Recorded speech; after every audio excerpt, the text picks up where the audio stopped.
Elle m'attendait de Tom Naughty, aux éditions La Trace. Max. Aujourd'hui, je me tiens droit. Dans le miroir, l'homme droit que je suis me regarde. Il a mis une chemise repassée, il a noué un nœud papillon au col. Elle voulait une cravate. Une cravate ? Fallait pas déconner, il aurait eu l'air d'un patron. Ça te va un nœud papillon ? Ça fait assez cérémonie ? Elle avait dit oui de son sourire doux, de sa main sur ma joue.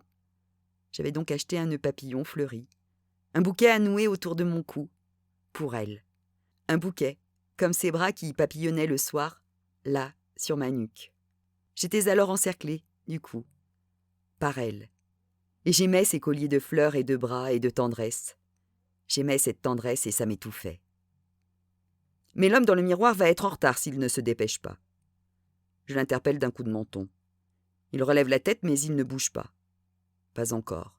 Il m'observe. Nos yeux qui avaient réussi à s'éviter jusqu'à présent se croisent, s'attardent, se sondent. Qu'est-ce que tu fais ? Je ne sais pas. Je sais juste que je l'aime plus que tout, cette femme. Tu vas tenir ? À cet amour, à cette posture d'homme ? Je suis sortie. Je ne voulais pas répondre à ça.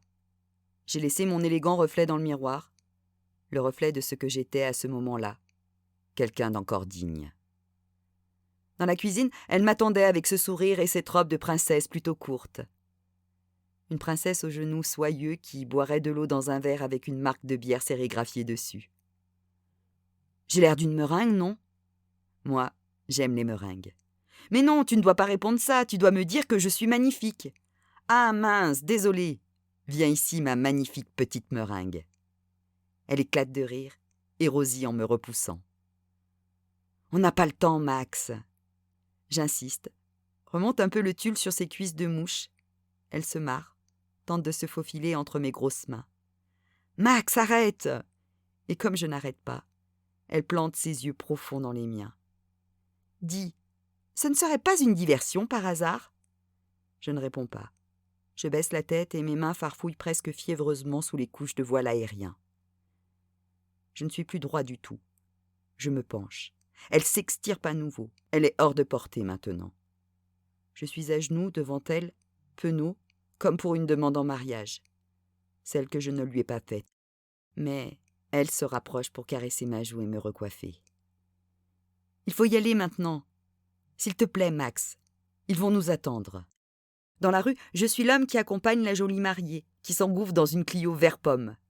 Et une fois la mariée assise, sa robe lui remonte jusque sous le menton. Elle rit aux éclats lorsque les passants au feu la dévisagent.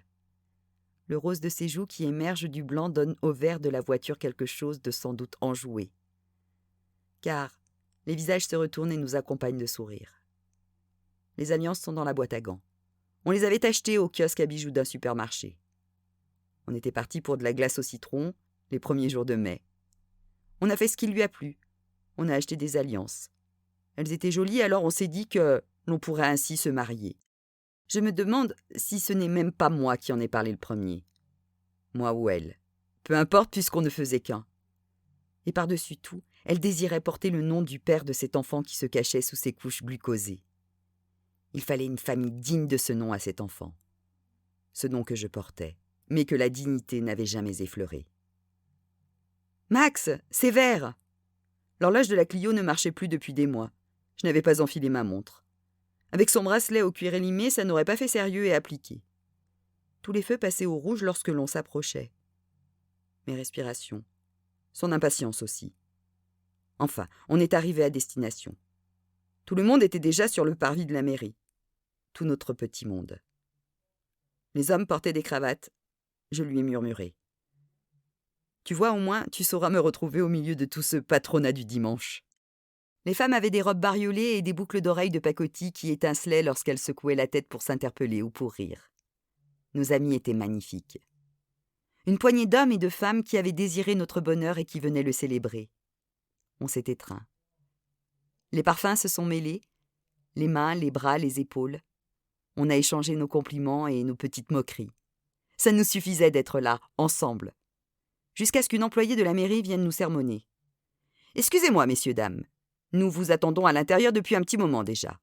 Monsieur le maire s'impatiente car nous devons célébrer d'autres mariages après le vôtre. » On s'est avancé, mi-confus, mi-heureux de ne pas faire comme tout le monde.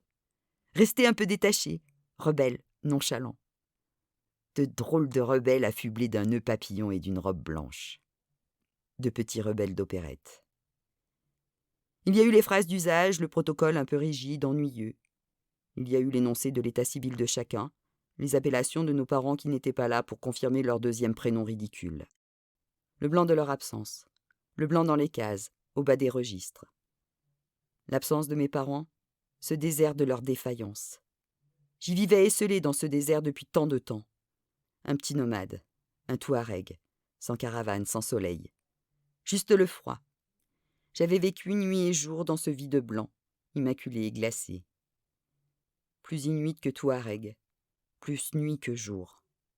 J'avais toujours habité un igloo de sable, pas un château, un igloo, toujours. Et malgré les soleils, mes plus infimes cellules étaient polaires. Jusqu'à ce qu'elle pose ses yeux sur moi, que mon réchauffement climatique s'amorce. Rien à faire de l'écologie. Laisser fondre ma banquise sous le charbon ardent de ses yeux trop noirs. Elle est devenue ma femme, elle a pris mon nom, le nom de mes parents qui n'étaient pas là et qui ne l'avaient jamais été. Il ne me restait d'eux que ce nom que je lui offrais comme on offre ses cicatrices au soleil. Elle a dit « Oui, je le veux », et s'est mariée avec des petites perles de larmes au coin de ses yeux. Un bijou de mariée.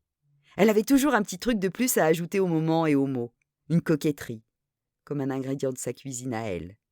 Un petit truc en plus, dans un coin de ses yeux, un coin de sa bouche, un coin de sa tête.